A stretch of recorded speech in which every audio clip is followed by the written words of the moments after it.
Hello everybody, it's the Phantom Group. It's Merlin here hosting another video, and I have two wonderful people with me. On one side I've got the Zoro Fanboy 124. I wouldn't call myself wonderful, but thank you anyway. And I have the stupendous AnimeHERO. I am stupendous. One's wonderful, one's stupendous. You take your pick. But today Yes. we're actually going to talk about the anime adaptation of Parasyte, which was a manga that was made back in the 1990s. And I remember actually talking about how I thought this manga was awesome and wondering if it would ever get an anime adaptation because it was legitimately good, but it seemed like there just was completely untapped potential for it. And then, what do you know? Recently, it got an anime adaptation and apparently some movies, and of course, it's a big success. And I saw a bit of it myself, so I was kind of wondering what your guys' take on it, because I always liked the manga, and I'm kind of glad it's getting more attention now. But of course, it's no longer a special little thing, so I can't be hipster about it anymore. But I was kind of curious to see what you guys thought about the manga and the anime adaptation differences, improvements. And you know what? Let's keep it organized. Let's start with the AnimeHERO. Well, one little thing that I appreciate from the anime version is that the character designs for the background and minor characters are a lot more detailed because one of the problems that the artwork was in Parasite that it was kind of rough at the start. A lot of the characters were just the school uniform was very plain. It would just be a white shirt and pants, and that's what every character would wear in that city. It was just pants and shirts. And in the anime, actually went into consideration of putting like different styles of clothing and well, basically people weren't wearing the same thing, so that's one thing I appreciate from it. But the manga itself, it does improve as the series goes on, especially on the Parasite designs. Yeah, when I actually went ahead and read the manga for it after I caught up to the anime, it was kind of weird because a lot of the characters looked very different. Especially Kana, she looks so different in the anime. I think it was definitely an improvement. I'm sorry, but yeah, I think most of the characters they polished them up, made them kind of newish looking. For the most part, I mean, Shinichi's pretty much the same, but Yeah. Murano and kind of just have kind of a new look, kind of more of an updated manga. The art it definitely leaves a bit to be desired, undoubtedly. But I really enjoyed. I was surprised how good it was. I've been hearing about it for a while. I think Dead was praising its greatness for quite a long time, and I don't know why I put it to the back of my mind. But when I finally got around to watch it and read it, I mean, it's just really good. I mean, I've heard some minor complaints about it, Really? but yeah. But mostly praise. I mean, it's not really bad as much I can say about this series. I think it's pretty great. It really is. Yeah, it's definitely kind of cool to see it. I think one of the things I have to agree with you guys, the artwork was very, very basic, very simplistic. Definitely not the greatest when it comes to character design. So it was really cool to see. Just really, they touched it up. They made it much more modern, and they did add more detail to the characters. And it does look really good. I thought that the visuals for it were fantastic, especially the animation in regards to just the creatures and the parasites themselves, and really just the animation for the violence and the gore. They didn't hold back as much as I thought they were going to. So I thought they did a pretty good job there. And yeah, I think that for the most part, it's been adapted pretty well. I mean, Parasite really doesn't have too many flaws. It's a really good thriller, some classic sci-fi ideas. Really enjoy it. Yeah, I don't really have too many complaints. I'm curious though, what are some of the complaints people have had? I haven't heard much about that. One thing I hear a lot is that Kana, as kind of a spoiler alert, after she's killed, her potential is wasted. Like she had the potential with her having her ability and everything, and she just kind of came and left without really doing anything, and that was for me a bit of a disappointment. And a lot of people mirror that thought, like, what was the point of having her if she was just gonna get killed off without doing anything?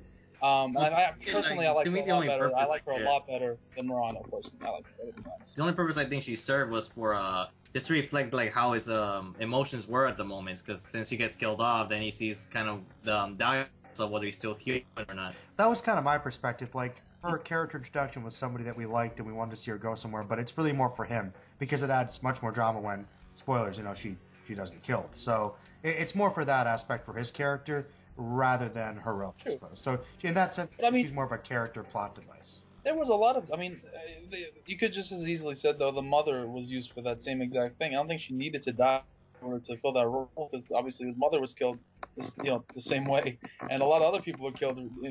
Maybe not as important to him, but I mean, just in general, like he went through enough heartbreak. I didn't think they needed to kill off Khan exactly, but Well, I know what you're trying to say. I guess they want to just keep things consistently as dark and gloomy as possible. But you're right. I guess her death wasn't completely necessary, but I mean, they can keep going without her.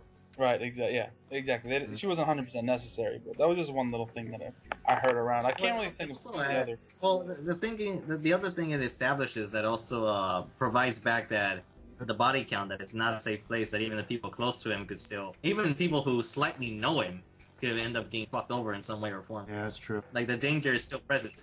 It wasn't shocking when she died because she was like asking for it for quite a while. You know what I'm saying?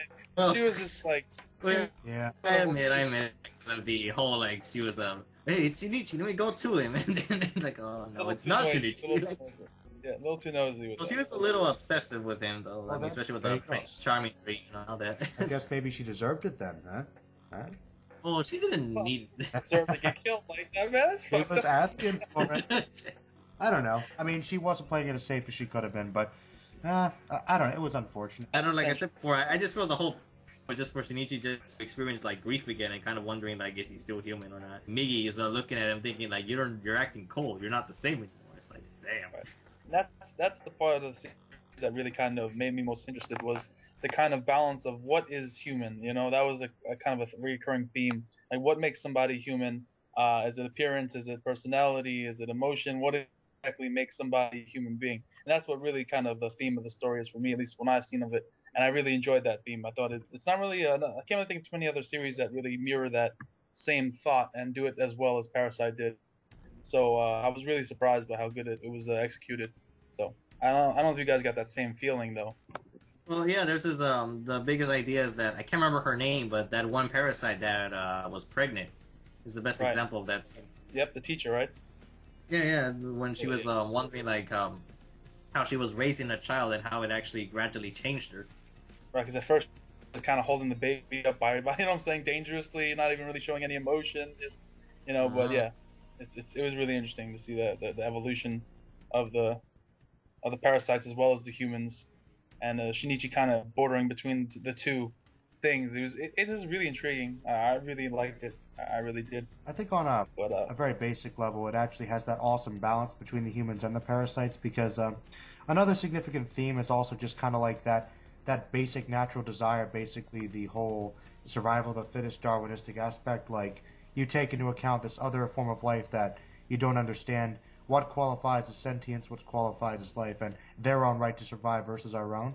It's also a very something that's not very easy to explain. I mean, it's very complicated, but it's in our own lives, and it's very basic and naturalistic and kind of scary. But that's really, I think, what at the core is what one of the things that makes Parasite so interesting is that it's so believable in that sense. I mean, it's just focusing on something that's very real and constant in our own daily lives. Exactly. Like they constantly bring up what makes you, what makes you okay to kill and eat these animals, and we're just doing the same thing you're doing, right?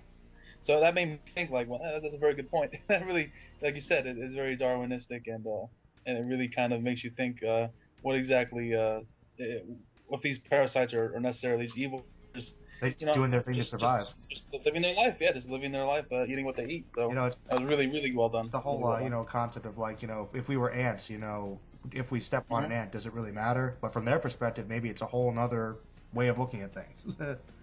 But it's just stuff bumping into each other on a completely different plane of existence, and it's just a difference in size or intelligence. It's pretty interesting idea.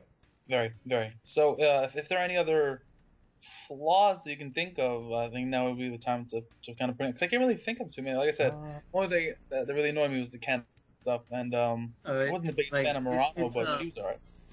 Yeah, it's a very compact story. That's the only thing that could. Well, it's a well-told story, and it's not too long, not too short. I feel like it's the right amount. The only criticisms are just honestly just nitpicks, really, as a whole. I don't know. I think maybe it kind of went for the shock factor with the violence a little bit, but then again, that's kind of the nature of the horror, so I don't know. I don't think there's too much about it. I've always really enjoyed it. It is pretty compact, like you said, Hero. So, yeah, nothing major I could think of. I think it's a pretty good series, pretty solid. No, the only thing I could want to comment on is just how interesting some of the ideas are. And they're interrogating the people, which people are parasites, and they have this one dude who's a serial killer, and I always found it kind of ironic that someone as terrible as him could recognize like the real monsters in society. I love Miggy, man. I love Miggy, man. Well, I don't know, something about that little bastard. I just loved him, man. He's kind of awesome.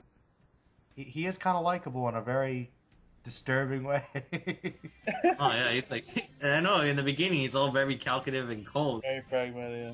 But he Great. grows. He grows kind of like a child because he doesn't quite know. He gains a soul. It's pretty awesome. Well, mostly and also because he kind of after Shinichi got was it stabbed or he got stabbed. Yeah. He had to like merge a bit with him, so he kind of like it's kind of weird because he was transforming a little bit more human as him and Shinichi got closer, and Shinichi was becoming more like a parasite at the same time. So seeing them both kind of develop towards each, like it's really weird to see it like that. But it's really, really well. You know, there is one other show, Merlin, that we've seen that before. What? Like, we saw when two characters swap personalities. It was in Blue Gender. Oh yeah, that's true. Yeah, because the Marlene Angel started off as really cold, a very cold-hearted woman, and then Yuji was like very cowardly, and then they swap roles. Like one cared about life, the other one's like, no, don't kill things. They learn from each other, but the wrong way. I think it's actually interesting. You don't think about it, but it might be a simple play on the title.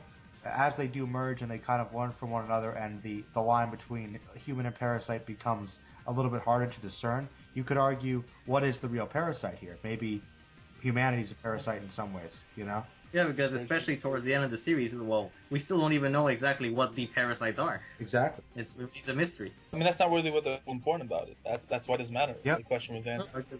No, because there's a couple of good twists, especially towards like one of my favorite scenes is towards the end where the military is going through all these drastic measures just to kill the parasites, and they end up getting civilians involved too. So I'm thinking, and they're doing all this just to make sure to eradicate their enemy, but at the same time, it's it goes the opposite of what they're preaching. They're killing things for peace, but look at the violent methods they're going about it. Yep.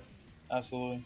I don't know if I put it like on the top of all time, that good, but it's just so damn solid, like consistently good throughout, entertaining throughout, that I just can't find any issues with it. I love the series. It just really surprised me how good it was. This other manga that Parasyte is based on, and you can see some influences from it, even though it's not as dark as the other one. It's the Devilman manga from 1972, because there's the whole concept's the same, like the distinction between human and parasite is the same thing as Devilman and demon. A Devilman is basically a person who controls a demon and has a heart of a human, supposedly. But then again, the demons themselves, they're both the Devilman and demons. They kill things very violently, despite their goals. Like one's fighting for their homeland, the other one's fighting for the safety of the human race. What about Bird? And then, Come on, man, the Bird Demon. That OVA. Come on. You like the Bird? What about him? You don't like what it? about it? What about him? What about his place in the world, huh? She's also a demon. That's like they're all the same thing. No, whatever. The point is, what I'm trying to say is that you know how in Parasyte they couldn't really distinguish like which people were parasites anymore. So they have to go to drastic measures of having X-rays and that guy and that murderer to identify him. Yeah. In Devilman, things go crazy. It basically becomes a Salem witch trials in a modern time period, where anyone who does anything kind of devilish, they accuse them of a demon and they just execute them on the spot. Like the whole Parasyte Devilman thing, it's a very similar concept with the because they also talk about how humanity is kind of eradicating its natural resources and becoming more corrupted as a society. So there you go. If you like Parasyte, you gotta read Devilman too. And of course, Hero, you have to get Devilman's hype in there somehow. Always. They have to, because he deserves to be read. Well, ladies and gentlemen, I'm happy that we finally talked about Parasyte, and seems like the three of us seem to pretty much enjoy it. I'm glad people seem to. If you guys can think of any flaws maybe we missed or something that bothered you, let us know in the comments. Just add to the discussion. I'm kind of curious to see what other people have to hear about it, other than we love it. So that'll be the conclusion. Surprised they actually included the penis hand, even for a second in the anime. Oh yeah. That was pretty like raunchy. Well, I don't know if I'd say that that's a flaw. Maybe it depends on what. Not a flaw. I think it's funny. I'm proud of them. I don't know. It depends. Do you like to see your dicks in anime? You know what? I think that the show does kind of add to the whole concept that your hand is your best friend, man. Would you want a Parasyte Merlin on your hand? You know what? Would allow it to like stretch. It would depend. It would depend on the relationship we could have. We could find the boundaries. Those boundaries. If it was Migi himself, it was Migi. If it was him. Find the boundaries. Maybe. Maybe a Parasyte like on my like shoulder. Shoulder. I mean, you got those stretchable fingers, man. The girls will love you, man. Well, but then I can work on my collarbone. I could like go around there. That's true. Tagoro? I want that. Remember, the ladies love the Tagoro collarbone. Okay, that's really what it's all about. That is true. No tongue, Very no true. hands, collarbone. Okay. Oh, oh, that doesn't work. You gonna do your handstand? And just, I don't know. I think we're getting off topic here. All right. Well, we can end on that note.